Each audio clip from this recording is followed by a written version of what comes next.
तस्मै श्री गुरवे नमः। श्री चैतन्यमनोभीष्टं स्थापितं येन भूतले स्वयं रूपः कदा मह्यं ददाति शपथान्तिकम्।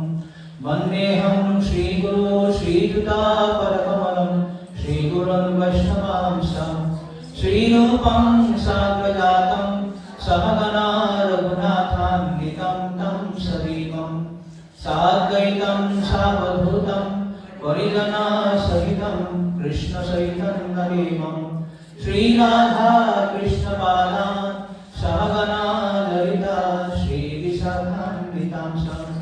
नमो विष्णुपादाय कृष्णपृष्ठाय भूतले श्रीमते भक्तिवेदान्त स्वामिनिति नामिने।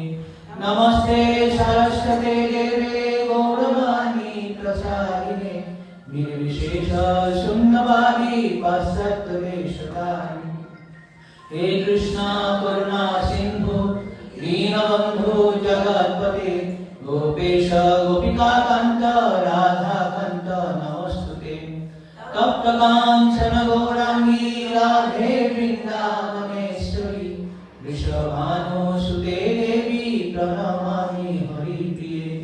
नीलाचलनिवासाय नित्याय परमात्मने बलभद्र सुभद्रभं जगन्नाथाय ते नमः। वृन्दावने तुलसी देवै प्रियायै केशवस्य विष्णु भक्ति प्रदे देवी श्रद्धवत्यै नमो नमः।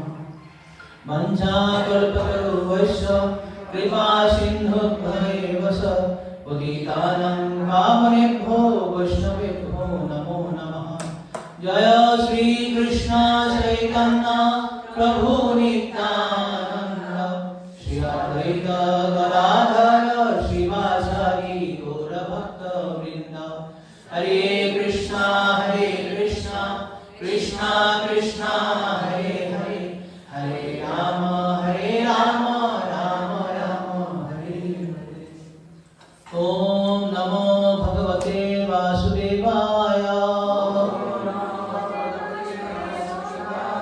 ओम नमो भगवते वासुदेवाय। ओम नमो भगवते वासुदेवाय। नारायणं नमस्कृत्य नरं चैव नरोत्तमं देवीं सरस्वतीं व्यासं ततो जयमुदीरयेत्। नष्टप्रायेषु अभद्रेषु नित्यं भागवतसेवया भगवती उत्तमश्लोके भक्तिर्भक्तिनष्टिकी। कृष्णाय वासुदेवाय देवकी नन्दनाय च नन्दगोपकुमाराय गोविन्दाय नमो नमः। हरे बन्धु मत्सङ्गीं मत्कुरु मन्महाधनं मन्निस्तारकमभ्यगमनानन्दं नमस्तुते। मुखं करोति वाचालं पङ्गुं लङ्घयति यत्कृपातमहं वन्दे श्रीगुरुदिनदारिणं परमानन्दमाधवं श्रीचक्रवर्तीम्। ओम विष्णुपादाय कृष्णकृष्णाय स्वामीजनमे नमो आचार्यपादाय गीताचौर्याय गौरवनामय नमोदामोदराय। हरि ओम तत्सत्। हरे कृष्ण। অনেকদিন বিরতির পর আমরা শ্রীমদ্ ভাগবত পাঠ করে শ্রবণ করার সুযোগ পেয়েছি। আপনারা বেশ কিছুদিন শ্রীল প্রভুপাদের গ্রন্থ বিতরণে একান্তভাবে নিযুক্ত ছিলেন, তো তার জন্যই আমরা এখানে স্থগিত রাখা হয়েছিল। তো এর আগের বার ক্লাসে আমরা অষ্টম অধ্যায়ে কিছুটা আলোচনা করেছিলাম এবং কুন্তি স্তুতি একটি শ্লোক আমরা আলোচনা করার সুযোগ পেয়েছিলাম। তো আজকে আমরা সেখান থেকে শুরু করব। তো অষ্টম অধ্যায় হচ্ছে কুন্তিদেবীর প্রার্থনা এবং পরীক্ষিতের প্রাণ রক্ষা। তো ইতিপূর্বে আমরা 16টা শ্লোক পর্যন্ত আমি দেখেছি যে প্রথমেই যে পাণ্ডবরা অত্যন্ত মর্মাহত হয়েছিলেন, তাদের আত্মীয় স্বজনদেরকে হারিয়ে তাদেরকে সান্ত্বনা দিয়েছিলেন ভগবান কৃষ্ণ এবং তাদের যে বিভিন্ন ধরনের যারা গুরুরা ছিলেন ধম্ম ঋষি ব্যাসদেব, তারা সবাই সান্ত্বনা দিয়েছিলেন। তারপর এরপরে মহারাজ যুধিষ্ঠিরের যে মহিমা প্রতিষ্ঠা করা হয়েছিল ভগবান কর্তৃক, তাকে 3টি অশ্বমেধ যজ্ঞ করিয়েছিলেন। এরপরে যখন ভগবান হস্তিনাপুরে ফিরে যাওয়ার জন্য উদ্যত হয়েছিলেন, তখনই উত্তরাদেবী ক্রন্দন করে দৌড়িয়েছিলেন তাকে রক্ষা করার জন্য, তার গর্ভ রক্ষা করার জন্য। এবং ভগবান তার গর্ভে প্রবেশ করে অশ্বত্থামার দ্বারা নিক্ষিপ্ত ব্রহ্মাস্ত্র থেকে তার সন্তানটিকে রক্ষা করেছিলেন। এটা দেখার পর কুন্তী মহারানী অত্যন্ত অভিভূত হয়েছিলেন। তো সেটা আলোচনা করার আগে আমরা ভাগবত মাহাত্ম্য দুটি শ্লোক আলোচনা করি। কিং শ্রুতয়ে বহুবিধ শাস্ত্রৈ পুরাণস্য ভ্রমাবহৈ একং ভাগবতং শাস্ত্রং মুক্তিদানেন গর্জতি। বলছে অনেক অনেক শাস্ত্র ও পুরাণ শ্রবণে কি লাভ, এতে তো বৃথা ভ্রম বা সংশয় বাড়তে থাকে। মুক্তি প্রদানের জন্য তো একমাত্র ভাগবত শাস্ত্রই উচ্চস্বরে গর্জন করেছে। গর্জন সিংহ যেভাবে গর্জন করে, তো ভাগবত শাস্ত্র সেভাবে গর্জন করে বলছে যে কেবলমাত্র ভাগবত শাস্ত্র যদি আমরা অধ্যয়ন করি তাহলে সেটাই আমাদেরকে মুক্তি প্রদান করার জন্য একমাত্র সাফিসিয়েন্ট, সেটাই সম্পূর্ণ। তো এরকম একটা কথা ভাগবতের এই প্রথম অধ্যায়ে একটা শ্লোকে বলা হয়েছে, মনে আছে কারো? প্রথম অধ্যায়ে আর অন্য কোনো শাস্ত্র করার দরকার নেই, কার মনে আছে? ক্লু দিব, ইঙ্গিত দিব। 2 নম্বর শ্লোক। হ্যাঁ বলুন।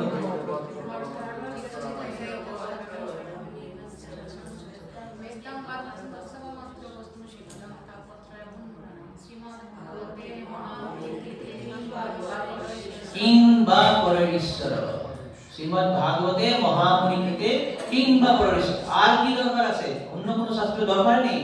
মহামুনি ব্যাসদেব তার পরিপক্ক অবস্থায় শ্রীমদ্ ভাগবত রচনা করেছেন। তো এই শ্রীমদ্ ভাগবত যে প্রথম পাঠন করে কি হবে?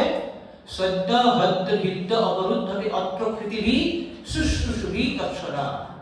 সঙ্গে সঙ্গে এই শাস্ত্র আমরা শ্রদ্ধা সহকারে যদি শ্রবণ করি, প্রভুপাদ সেখানে তাৎপর্য লিখেছেন, কেউ যদি শ্রীমদ্ ভাগবতের শ্রদ্ধা সহকারে শ্রবণ করে, ভগবান কি হয়?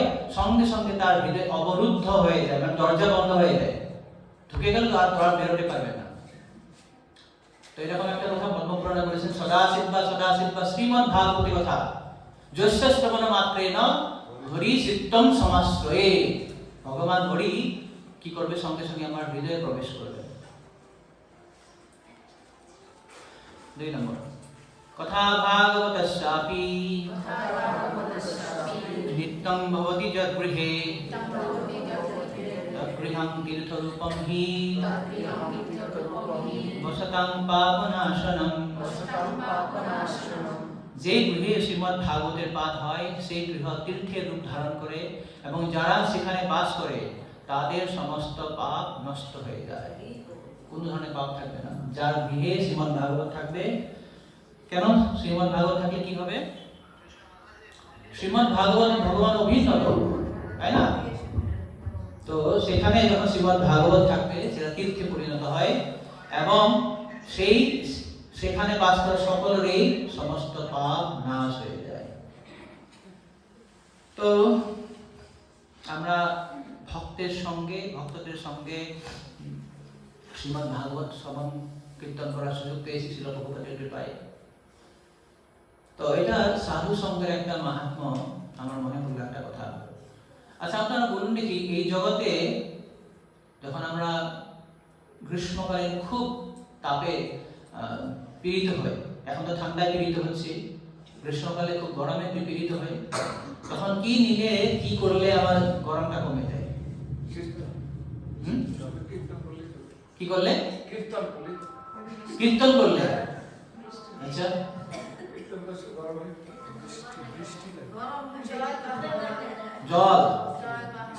জল বা হাওয়া, কীর্তন আর বৃষ্টি, বৃষ্টি। আর কি করলে আমাদের গরম কমে?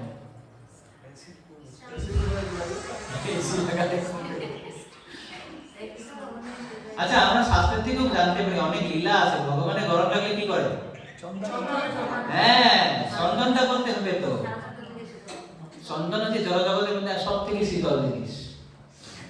তো বলেছেন যে এই জড়জগতে চন্দন হচ্ছে খুব থেকে শীতল। চন্দনম শীতলম লোকে, বলছে এই জড়জগতের মধ্যে চন্দন হচ্ছে খুব শীতল, কিন্তু বলছে না না, চন্দন অতটা শীতল নয়।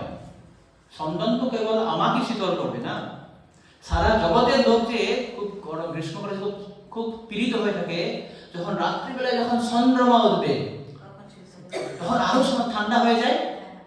বলছে চন্দনা চন্দ্রয় শীতল, চন্দনম শীতলম লোকে চন্দনা কপি চন্দ্রমা। চন্দন থেকে চন্দ্রমা, চন্দ্রের আলোটা আরো বেশি শীতল।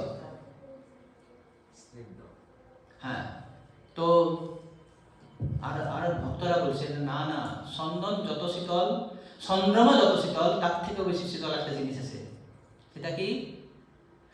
চন্দ্র চন্দ্রনয়র মধ্যে শীতলাম ভক্ত সঙ্গতি, ভক্তের সঙ্গ আরো বেশি শীতল।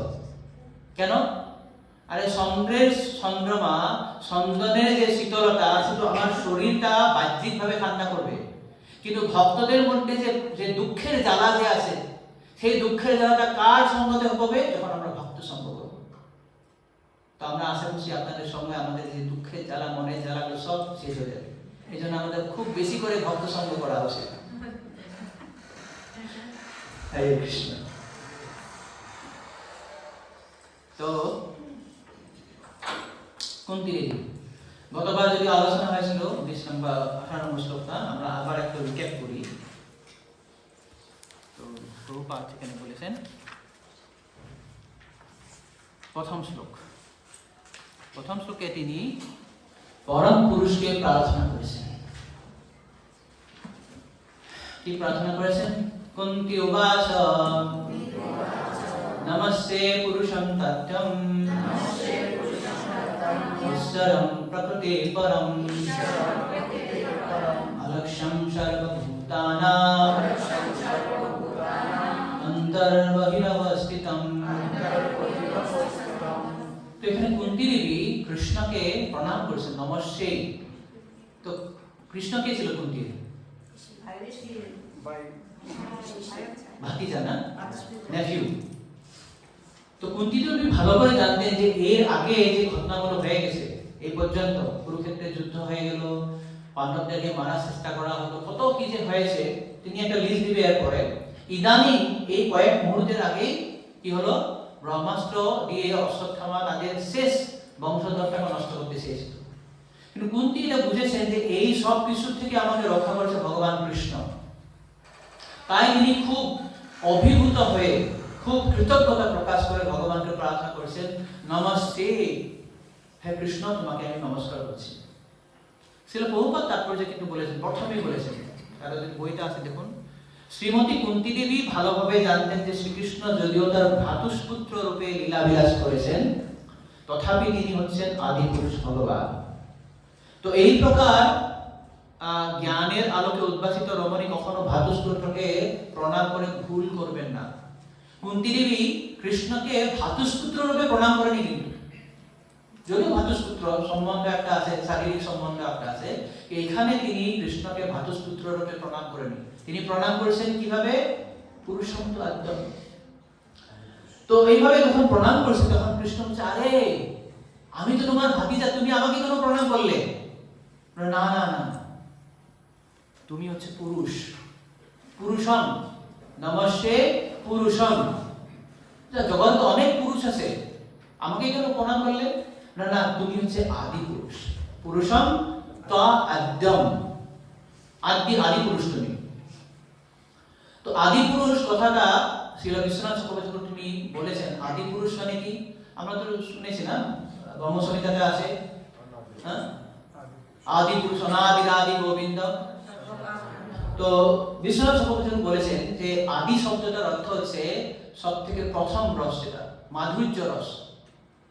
তো কুন্তী দেবীর নিজের একটা সাক্ষাৎ একটা অভিজ্ঞতা আছে। তিনি যখন বৃন্দাবনে ছিলেন, তিনি তখন দেখেছেন যে যখন কৃষ্ণকে অক্রূর রথ দিয়ে নিয়ে যেতেন মথুরা পর্যন্ত, তো সমস্ত গোপীরা অনেক দুঃখ করেছিলেন, কান্না করেছিলেন।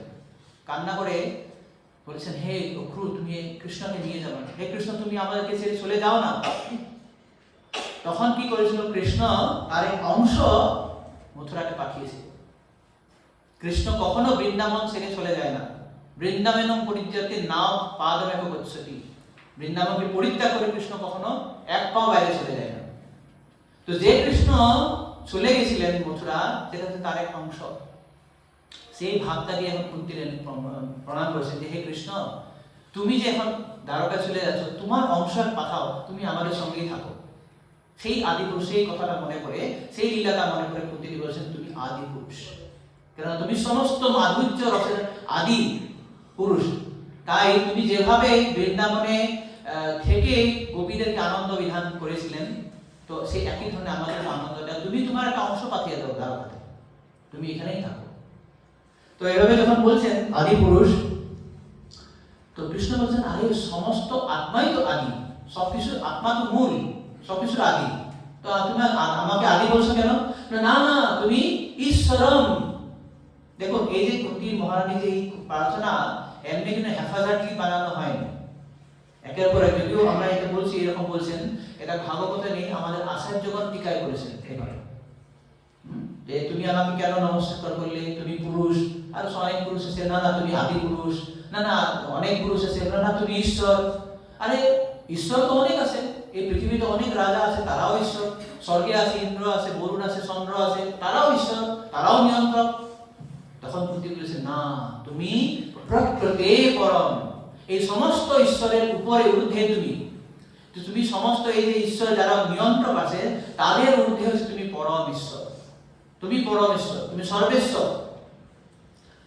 তো এইভাবে যখন বলেছেন, তখন এই আমরা গতকাল আলোচনা করেছি, মনে আছে কারো পুরুষ শব্দটার বলদেব বিদ্যাভূষণ তিনি দুই ধরনের ব্যাখ্যা করেছিলেন।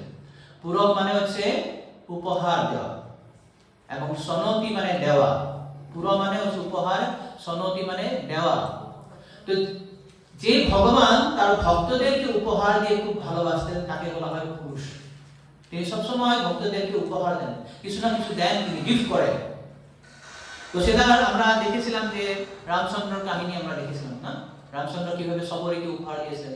যে সবরী প্রত্যেক দিন তার গুরুদেবের কথা শুনে জয় রাম শ্রীরাম জয় জয় রাম, জয় রাম শ্রীরাম জয় জয় রাম, সারাটি তার জীবন এভাবে কালাতিপাত করলেন। শেষে ভগবান কৃষ্ণ স্বয়ং তার মূর্তিতে চলে এসেছিলেন, তাকে উপহার দিয়েছিলেন যে দেখো তুমি আমার নাম নিয়েছো, আমি স্বয়ং তোমার কাছে এসে তোমাকে উপহার দিলাম। তো একই ধরনের আমরা কেবট নাবিকের কথা বলেছিলাম, যে কেবট রামকৃষ্ণ সীতাকে রাম লক্ষ্মণ সীতাকে পার করেছিলেন গঙ্গাতে। তো আচার্যরা বলেছেন যে কেবট নাবিক রামচন্দ্রকে কেবল গঙ্গা পার করিয়েছিলেন, এপার থেকে ওপার পর্যন্ত, কিন্তু সেই ভগবান রামচন্দ্র সেই কেবটকে এই ভবসাগর পুরো পার করিয়ে দিয়েছিলেন। তাহলে আসল নাবিক কে ছিল? ভগবান রামচন্দ্র। তিনি তার ভক্তকে ভবসাগর থেকে উদ্ধার হওয়ার উপহার প্রদান করেছিলেন। একই ধরনের আমরা যে আলোচনা করেছিলাম শান্তিপুরী মুনির কথা। তো এইটা একটা উদাহরণ বলদেব বিদ্যাভূষণ। তারপরে আরো একটা আলোচনা করেছেন যে পুরহ কুষাণ। পুরহ কুষাণ শব্দটার অর্থ হচ্ছে যিনি তার ভক্তদের অগ্রে ধাবিত হয় আর নাহলে পিছনে ধাবিত হয়, তাদেরকে রক্ষা করে সবসময়। তো যে ভগবান তার ভক্তদেরকে সবসময় হয় আগে ধাবিত হবে, নাহলে তার পিছনে পিছনে ধাবিত হবে। তো পিছনে পিছনে ধাবিত হওয়ার আমরা উদাহরণ দেখেছিলাম, যে যেমন গোসারণ লীলা, ভগবান কৃষ্ণ যখন বাসুদেবকে নিয়ে যেতেন, তিনি সবসময় সমস্ত বাসুদেবকে সামনে রেখে পিছনে পিছনে যেতেন তাদেরকে রক্ষা করার জন্য। কেন? তিনি বলেছেন একাদশ অধ্যায়ে যে আমি আমার ভক্তদের স্মরণ রজত গুলি যে উপরে উঠে, সেটা নিয়ে যখন আমার শরীরে সেটা লাগে রজগুলো, আমার তখন শরীরটা পবিত্র হয়ে যায়। অর্জুন বলেছেন গীতাতে দশম অধ্যায়ে কি বলেছেন? তুমি পবিত্র, তুমি দিব্য, বলেছে না? পবিত্রম পরমং ভবান, তুমি পবিত্র। কিন্তু কৃষ্ণ এখানে ভাগবতে বলছেন না, আমি কিভাবে পবিত্র হই? যখন আমার ভক্তর স্মরণ ধুলি যখন আমার শিরে পড়বে, তখন আমি পবিত্র হই। নিরপেক্ষম মুনিম শান্তম নির্বৈরম সমদর্শনম অনুব্রজামি অহং নিত্যম প্রিয়েতি অঙ্ঘ্রিরেণবি। অঙ্ঘ্রিরেণবি, আমার ভক্তদের যে অঙ্ঘ্রি বা স্মরণ রজ দিয়ে যখন আমার শরীরে টাচ করবে, স্পর্শ করবে, তখন আমি পূর্ণ হয়ে যাই। তো এইভাবে ভগবান তার ভক্তদের পিছনে পিছনে ধাবিত হয়। ফেমাস একটা যেমন আমরা আলোচনা করেছিলাম সাক্ষী গোপাল। সাক্ষী গোপাল কি করেছিলেন? ভক্তের পিছনে হেঁটে হেঁটে আসছিলেন। সেই বিপ্রর কথা রক্ষা করার জন্য তিনি কি করতে এসেছিলেন? সাক্ষী দিতে এসেছিলেন। আচ্ছা, কতদিন এসেছিলেন? কতদিন হাতা দিয়েছিলেন? 100 দিন। আমি বলেছিলাম না? ওকে। তো সেখানে কৃষ্ণদাস কবিরাজ গোসাই বলেছেন যে পদ্মাং সলঞ্জ প্রতিষ্ঠা স্বরূপ, যিনি পদে হেঁটে এসেছিলেন, তিনি ঘুরেও আসেনি বা তিনি অন্তর্ধান হয়ে সেখানে আবির্ভাব হয়েছে সেরকম নয়। পদ্মাং সলঞ্জ প্রতিমা স্বরূপ ব্রহ্মণ্য দেবহি শতাহ গম্যম। শতাহ গম্যম, আহ মানে দিন, 100 দিন তিনি চলেছিলেন। যেমন আমরা বলি সপ্তাহ, সপ্ত আহ মানে 7 দিন।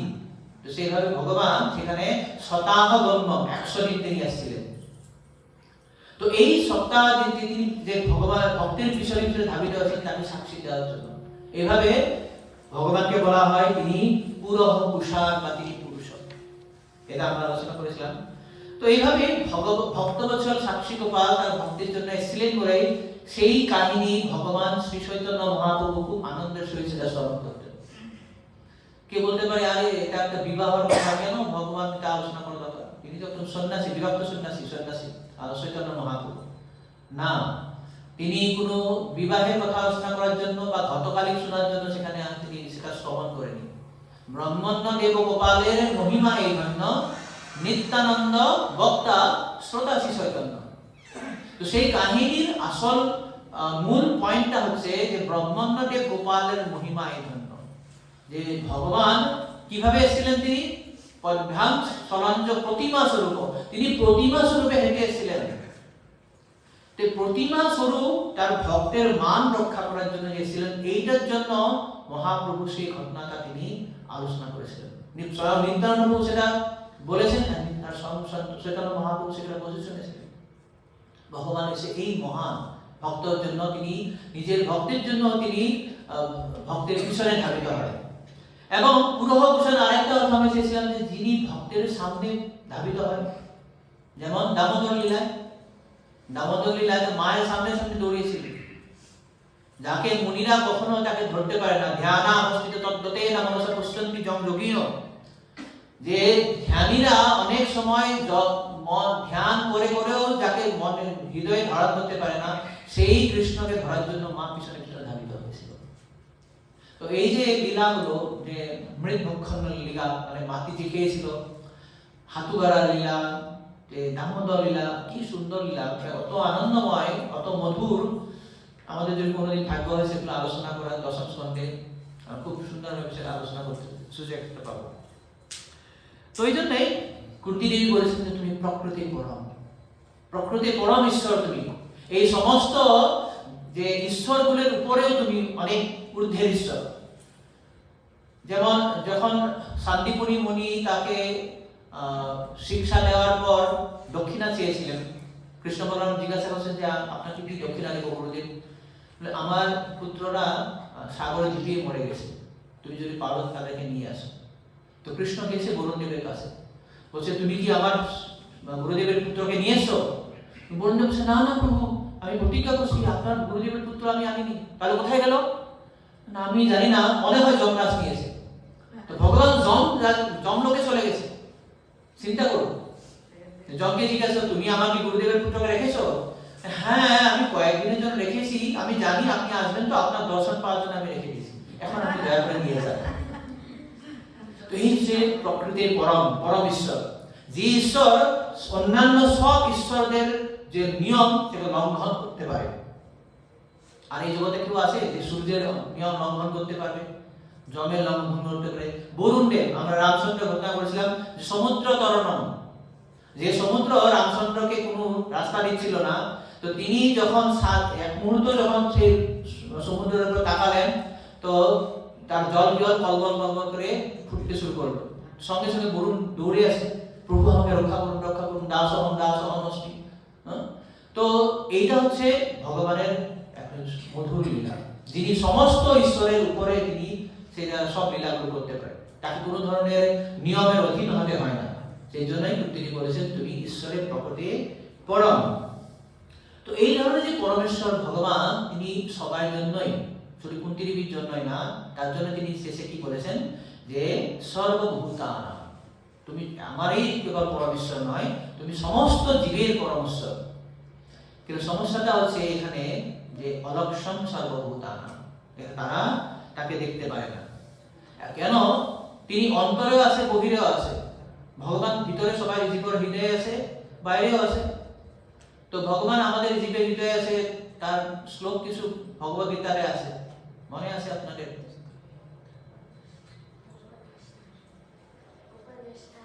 হ্যাঁ না, সেটা ঠিক আছে। আমাদের হৃদয়ে থাকে ভগবান। ইয়েস, সর্বস্ব আহম হৃদয় সন্নিবিষ্ট। আরো আছে ঈশ্বর সর্বভূতানাং হৃদ্দেশে অর্জুন তিষ্ঠতি। ভগবান নিজে বলেছেন যে সমস্ত জীবের হৃদয়ে আমি বসতি করি, সেখানে আমি থাকি। তো ভগবান আমাদের অন্তরে আছে। বাইরে কিভাবে আছে? ময়া সর্বমিদং ততম জগৎ অব্যক্ত মূর্তিনা, সব জায়গায় তিনি অব্যক্ত রূপে সমস্ত জিনিসের ভিতরে তিনি ঢুকে আছে। তো ভগবান আমাদের অন্তরেও আছে, বাইরেও আছে, সব জায়গায় তিনি আছেন। তো প্রভুপাদ তারপরে যে শেষের দিকে একটা কথা লিখেছেন যে কুন্তী দেবী এটা অনুভব করছিলেন যে তিনি অন্তরে বাইরে সব জায়গায় আছে, কিন্তু যারা ভগবানের ভক্ত নয় তারা ভগবানকে কখনো দেখতে পায় না, বুঝতে পারে না, উপলব্ধি করতে পারে না। যারা ভগবানের ভক্ত তারাই সবসময় সর্বত্র তাকে ভগবানকে দেখতে পারে, উপস্থিতি উপলব্ধি করতে পারে। স্থাবর জঙ্গম দেখে না দেখে তার মূর্তি, সর্বত্র হয় নিজ ইষ্ট দেবস্তুতি।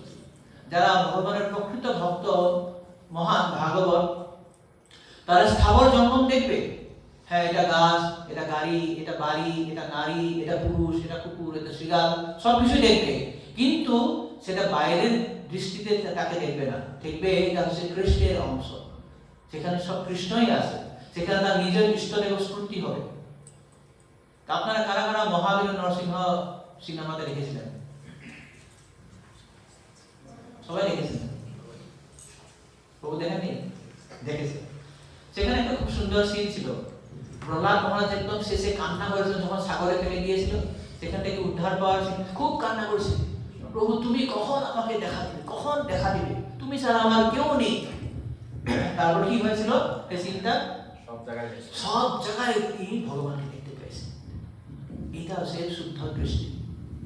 স্থাবর জঙ্গম দেখে, সেখানে দেখিয়েছিল সব গাছ সব কিছু আছে, কিন্তু সেখানে ভগবানের রূপ দেখতে পেয়েছিলেন। এইটা হয় শুদ্ধ ভাগবতের দৃষ্টি।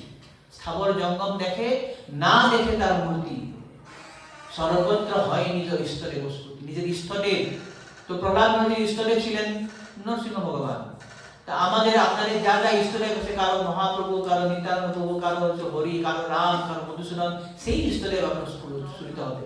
কি কখন হবে? প্রেমাঞ্জন সুরিত ভক্তি বিলোচনেন সন্তঃ সদৈব হৃদয়ে সুবিলোকরণ। যখন আমাদের শোক, এই যে ল্যাকমি কোম্পানি বা অ্যাটিটিউড কোম্পানির মাস্কারা লাগাতে হবে না। কি মাস্কারা লাগাতে হবে? প্রেমাঞ্জন সুরিত, যে প্রেম রূপী অঞ্জন যখন আমার চোখে থাকবে, তখন সেই দৃষ্টি যখন আমি দেখব, তখন আমি সর্বত্র ভগবানের রূপ দেখতে পাবো। তো এই যারা ভগবানের ভক্ত নয়, যারা ভগবানের শরণাগত নয়, তারা কি বলছেন? অলক্ষণ, তাদের জন্য তুমি দৃষ্টিগোচর হবে না। অলক্ষণ সর্বভূতানাং অন্তর বহির অবস্থিতম। পরে কেন দেখতে পায় না তারা? তারা না দেখার কারণটা কুন্তী দেবী বলেছেন 19 নম্বর শ্লোকে, তুমি জড় ইন্দ্রিয় মায়া জবনিকাচ্ছন্নম অজ্ঞাদোক্ষদমদ্বয়ম নলক্ষসে মূঢ়দৃশা নতো নাট্যধরো যথা।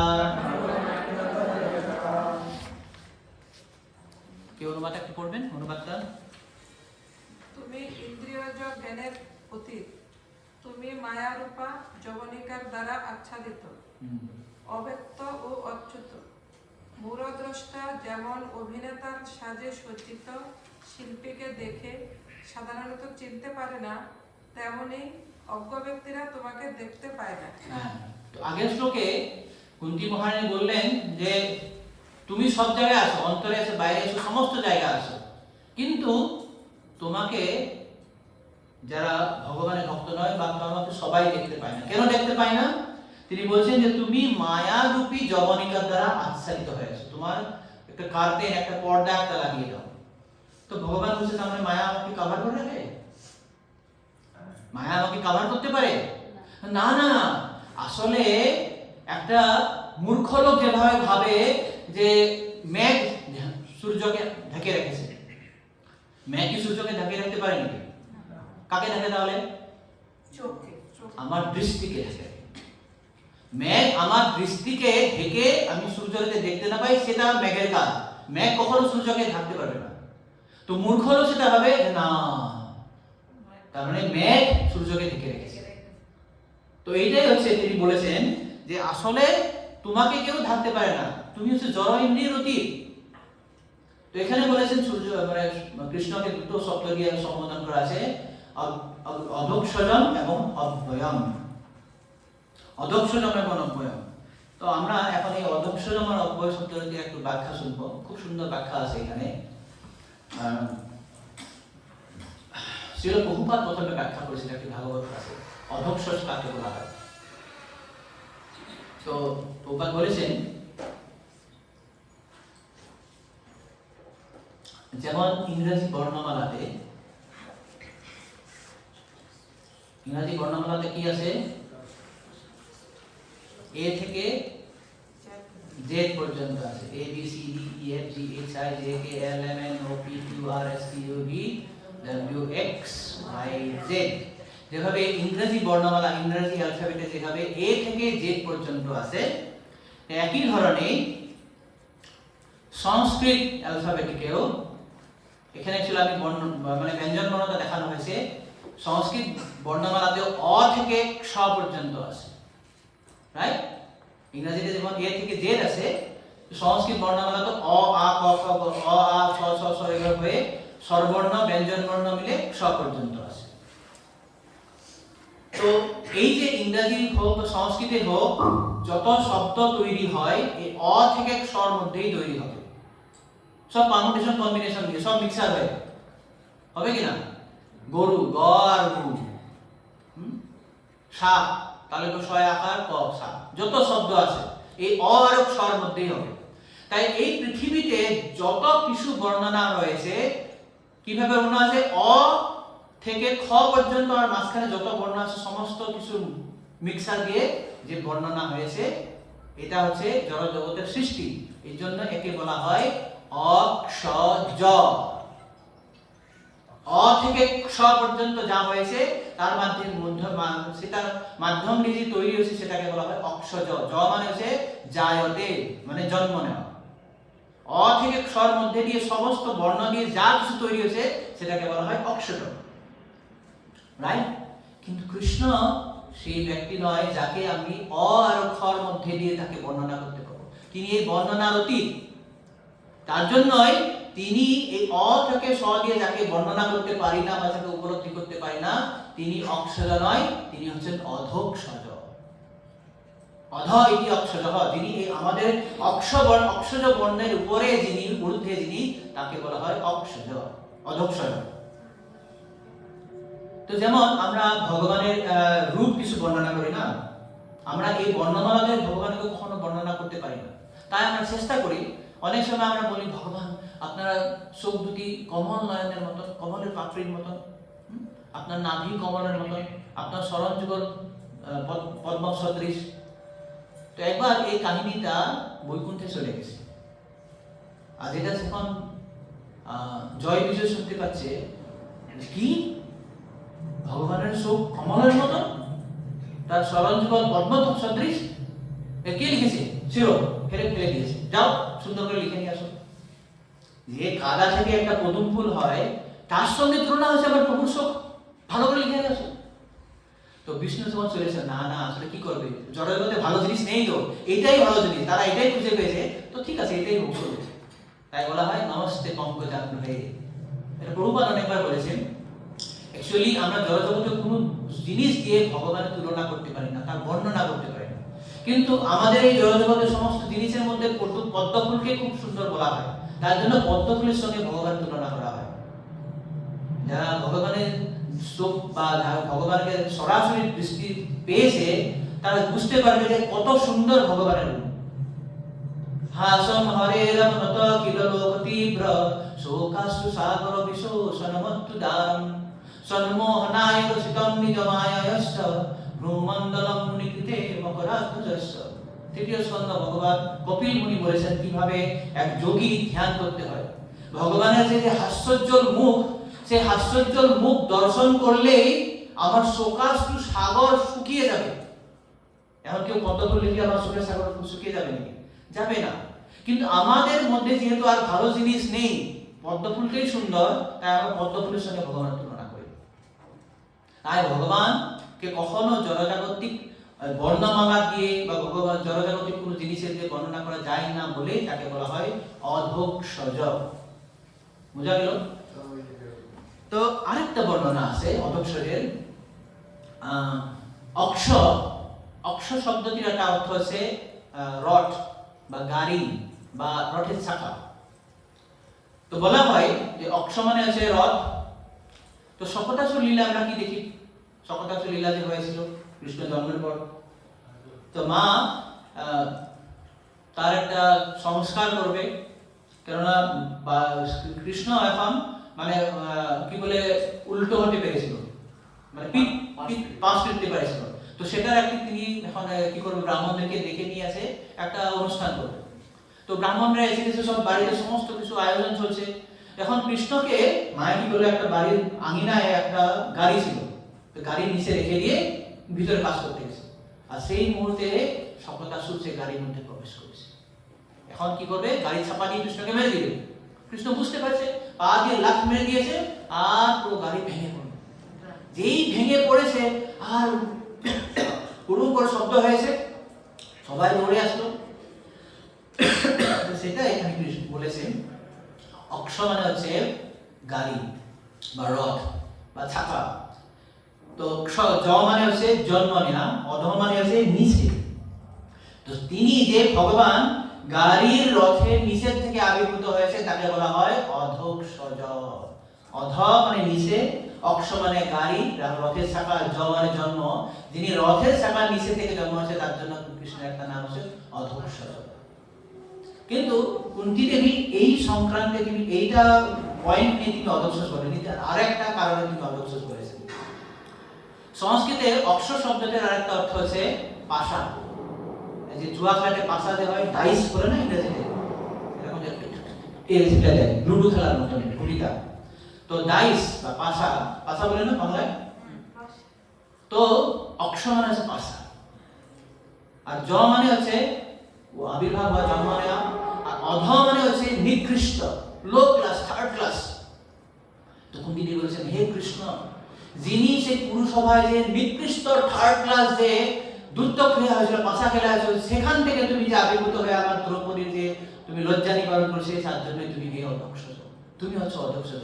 হে কৃষ্ণ, তুমি আমার লাজ রক্ষা করো, তুমি আমাকে কৃপা করো। এটা হচ্ছে অধোক্ষজ শব্দের বর্ণনা আমাদের আচার্যগণ করেছেন। এবং অব্যয়ম, অব্যয়ম শব্দটা ছিল বলদেব বৃন্দাবসন বলেছেন যে ন বেদি ইতি অব্যয়। ন বেদি ইতি অব্যয় মানে যিনি তার ভক্তদের সঙ্গ কখনো ছাড়েন না, সবসময় ভগবান তার ভক্তের সঙ্গেই থাকে। যেমন আমরা দেখি প্রহ্লাদ মহারাজ, প্রহ্লাদ মহারাজ যেখানে আছে নৃসিংহদেবের কথা আসবে, নৃসিংহ চতুর্দশী যখন হবে তো প্রহ্লাদের কথা আসবে। নৃসিংহদেব আর প্রহ্লাদ মহারাজ কখনো সেপারেট করা যায়? হনুমান রামচন্দ্রকে কখনো সেপারেট করা যায়? কখনো যাবে না। তো সবসময় ভগবান তার ভক্তের সঙ্গেই থাকবে। তো কুন্তী বিষয়ে প্রার্থনা যে ভগবান তুমি অব্যয়ম, আমরা সবাই তোমার ভক্ত হওয়ার চেষ্টা করছি, তুমি কেন আমাদেরকে ছেড়ে চলে যাচ্ছ? দয়া করে তুমি আমাদের সঙ্গে থাকো। অধোক্ষজম অব্যয়ম।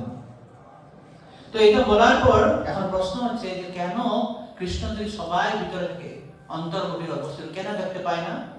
সিম্পল কথা হচ্ছে যে নলক্ষসে মূঢ়দৃশা নত নাট্য ধরো যথা। নলক্ষসে, তো এটা আবার বিশ্বনাথ চক্রবর্তী খুব সুন্দর উপমা দিয়ে বুঝিয়েছে। যেমন ধরুন একজন শাস্ত্রীয় সঙ্গীতজ্ঞ, সুন্দর প্রবলেম, এটা এখন কি বলে প্রভুর চলছে না, লাল গোবিন্দ প্রভুর হরিনাম চলছে, ভাগবত কথা চলছে। ধরুন একজন খুব সুন্দর গায়ককে নিয়ে আসা হলো, কাল সেখানে ক্লাসিক্যাল মিউজিক, যে সুন্দর গায়ক, ওকে যখন আসবে সুন্দর সব কিছু রেডি করবে, যখন গাওয়া শুরু করবে, একটা সুর দিল, আসলে মুখ সুখ তেরা করে দিল, তারপর আসতেছে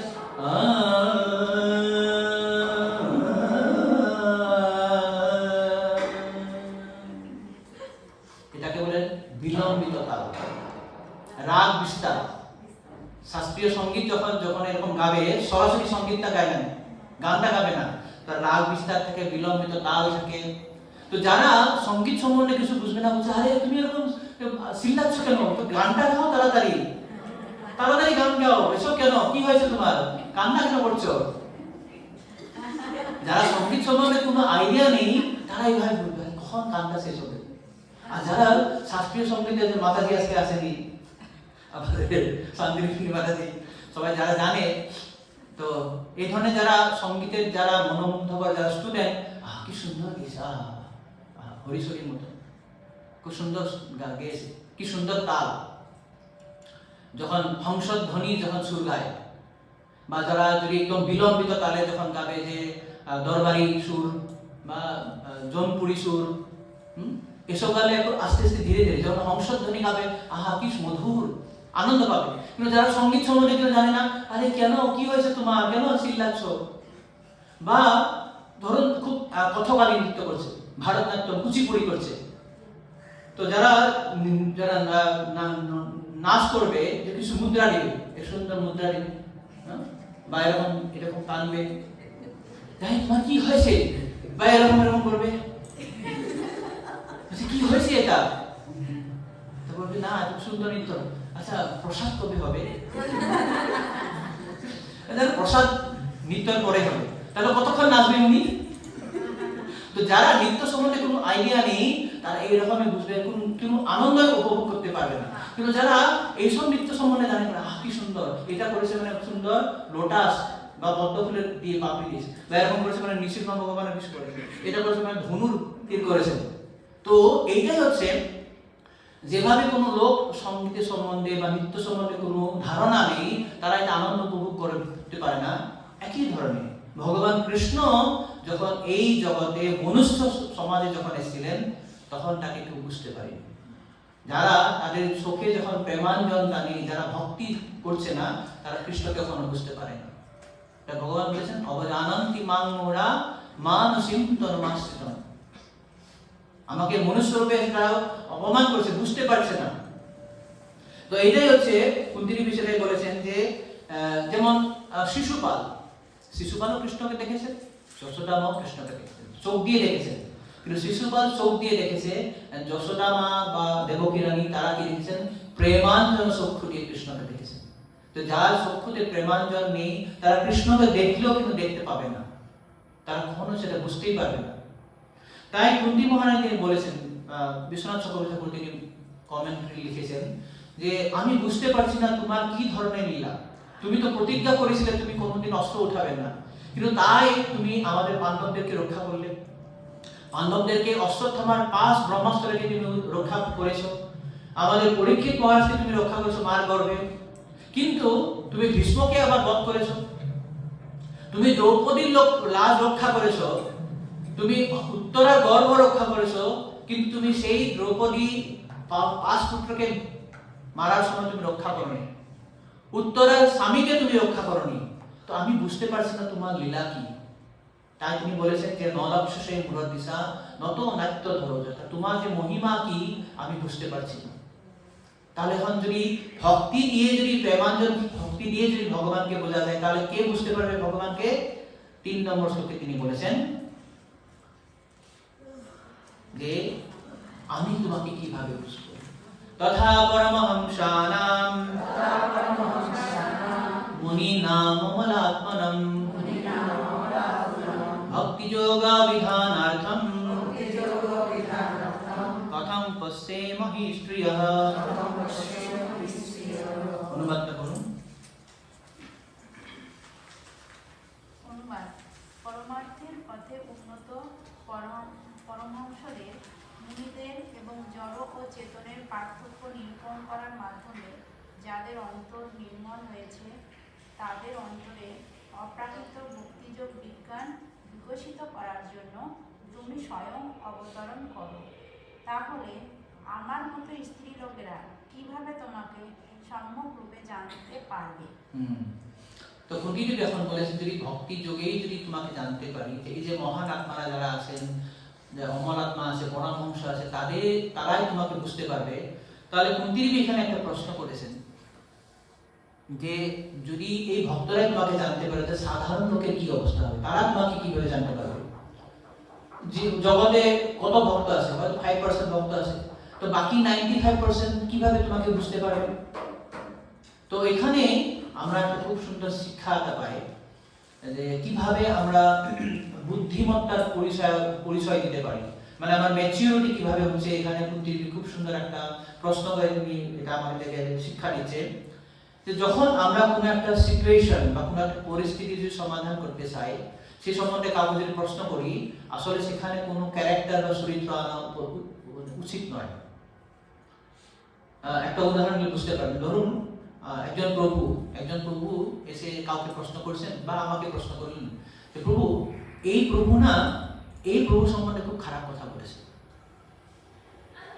মানে সুধান্য প্রভু প্রদীপ-পাবন প্রভু সম্বন্ধে খুব খারাপ কথা বলেছে, কিন্তু আমি জানি প্রদীপ-পাবন খুব নির্দোষ, আর উনি কিন্তু খুব ঈর্ষান্বিত লোক।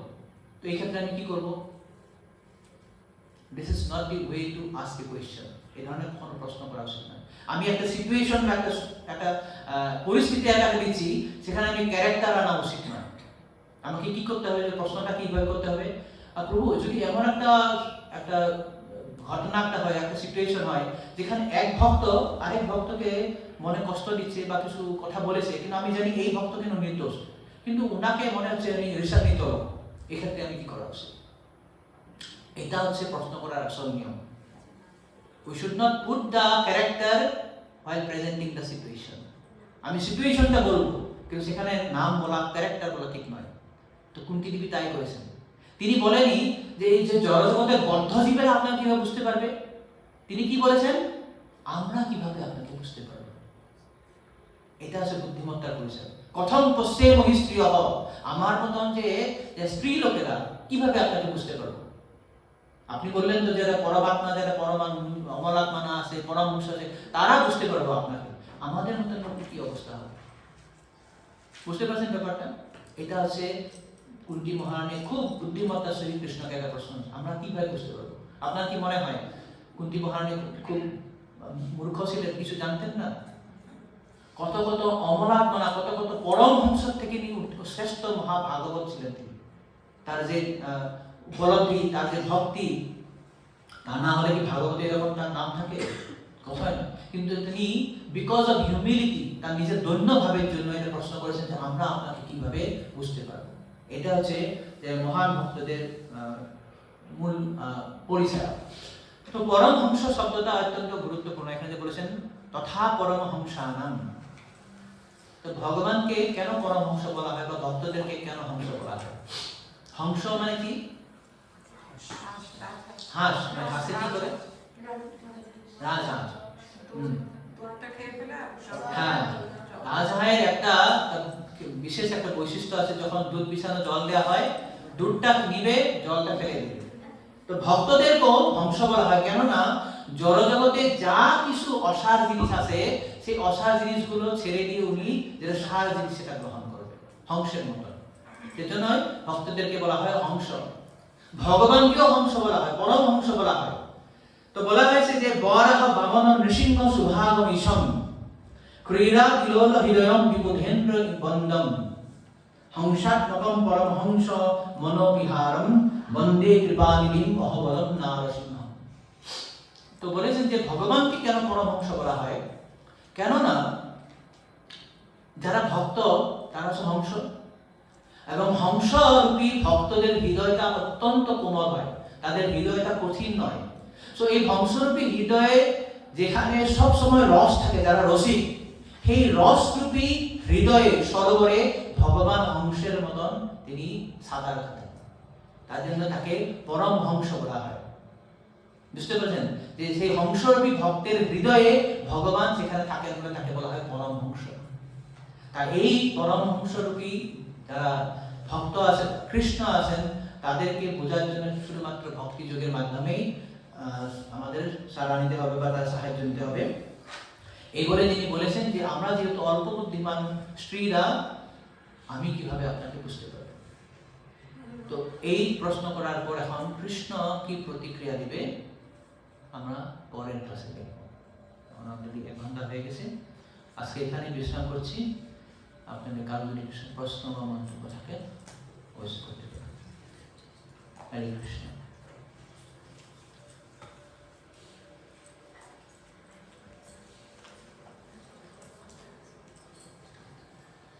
এখানে ভক্তদের হংস আর ভগবানকে পরমহংস বলা হয়েছে। দুটাই বলা যায়, হংসও বলা যায়, ভক্তকে পরমহংস বলা যায়, ভগবানকে পরমহংস বলা যায়।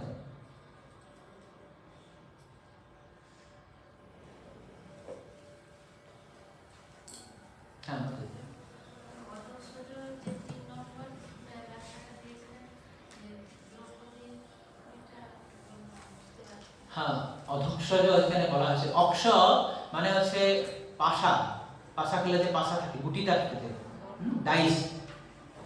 তো বলা হয়েছে যে আর অধ মানে হচ্ছে নিচ, নিকৃষ্ট, মানে থার্ড ক্লাস, লো ক্লাস। তো যে লো ক্লাস রূপী যে সেই দুষ্ট ক্রিয়াতে আপনি যেখান থেকে উদ্ভব হয়ে আবির্ভাব হয়ে দ্রৌপদীর লজ্জা নিবারণ করেছিলেন, তার জন্য আপনাকে বলা হয় অধক্ষজ। অধ মানে নিকৃষ্ট, অক্ষ মানে হচ্ছে পাশা খেলা, এবং জ মানে হচ্ছে জন্ম নেওয়া বা আবির্ভাব। যে নিকৃষ্ট রূপী পাশা খেলাতে আপনি যেভাবে উদ্ধার হয়ে বা আবির্ভাব হয়ে দ্রৌপদীকে উদ্ধার করেছিলেন, তার জন্য আপনি অধক্ষজ। ঠিক আছে? হরে কৃষ্ণ। আরো প্রশ্ন? খুব সুন্দর যে কুন্তী মহারানীর যে স্তুতিরা, এর পরবর্তীতে আমরা দেখব তিনি কিভাবে কৃষ্ণকে প্রণাম নিবেদন করবেন, যে ঘাত প্রতিঘাত, জীবনে যে ঘাত প্রতিঘাত আমাদের প্রতিক্রিয়া কিরকম হওয়া উচিত, আমরা কিভাবে রিয়েক্ট করা উচিত। আমাদের জীবনে যখনই কিছু ঘাত প্রতিঘাত আছে, আমরা কি করি? সবসময় কাউকে দোষারোপ করি না, ভগবানকে দোষারোপ করি। আমার জীবনেই এটা হতে হয়, আমাকেই পেয়েছে এটা, আপনাকে এত ভালোবাসতাম, আপনি আমাকে এরকম ঠকালেন। সবসময় আমরা অন্যরূপে দোষ ঘাড়ে দিতে চাই। কিন্তু দ্রৌপদীর জীবন থেকে আমরা দেখতে পাবো, কুন্তী মহারানীর জীবন থেকে আমরা দেখতে পাবো যে কুন্তী মহারানীর পুরো জীবনটাই দুঃখের কাহিনীর ভর্তি। তিনি কিভাবে এটা রিয়েক্ট করেছিলেন, প্রতিক্রিয়া কিভাবে করেছিলেন, সুন্দর সুন্দর ঘটনাগুলো আসবে, সেখানে অনেক শিক্ষণীয় বিষয় আছে। তো আমরা সেটাই পরবর্তীতে ধীরে ধীরে, আজকে আমরা 3টা শ্লোক আলোচনা করলাম। যেহেতু এখানে আচার্য জগতের বা আমাদের যারা মহান ভক্তরা আছেন তাদের একটু টিকা নিয়ে আমরা আলোচনা করছি, একটু আমরা ধীরে ধীরে যাচ্ছি। এটা ঠিক আছে না? আর একটু ফাস্ট যাব, টিকা করব না? ঠিক আছে, ও ঠিক আছে। তাহলে পরবর্তী ক্লাসে আমরা এর পরের সেকশনটায় যাব। এখানে রাখছি, কারো যদি প্রশ্ন না থাকে। হ্যাঁ,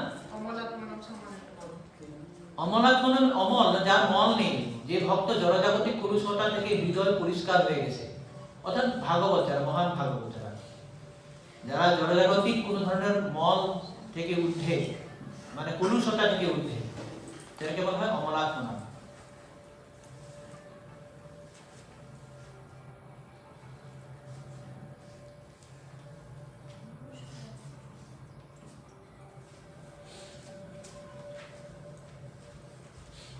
ঠিক আছে,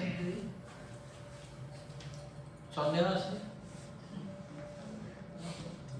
ঠিক আছে, ওকে, এখানে বিশ্রাম করছি। আরেকটা প্রশ্ন ছিল, হ্যাঁ, এটা আগে।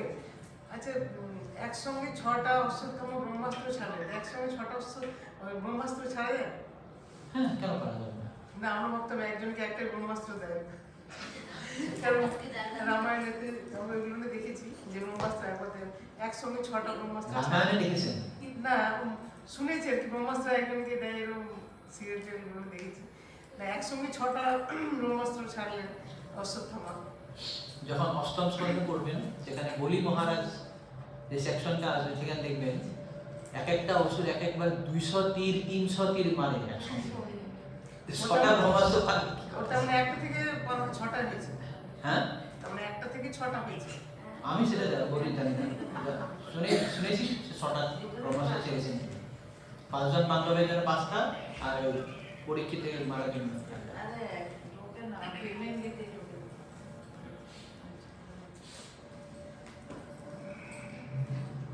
এই জন্য আমাদের দর্শনটা হচ্ছে অসীন্ত ভেদাভেদ তত্ত্ব, ভেদ এবং অভেদ, একও আর এক নয়ও। সেটা বুঝতে যদি অসুবিধা হয় অসীন্ত শব্দটা লাগিয়ে দিন, অসীন্ত ভেদাভেদ তত্ত্ব, inconceivably and simultaneously one and different, একই সঙ্গে হয় একই সঙ্গে না হয়। ঠিক আছে, ওকে, আপনার অসংখ্য ধন্যবাদ এখানকার সময় আপনারা এসেছেন ভাগবত শ্রবণ করার জন্য। আমার প্রাণ গ্রন্থ শ্রীমদ ভাগবতম কি জয়, জগৎগুরু শ্রীল প্রভুপাদ কি জয়, সমস্ত গৌর ভক্তবৃন্দ কি জয়, নিতাই গৌর সীতানাথ প্রেমানন্দ হরে কৃষ্ণ।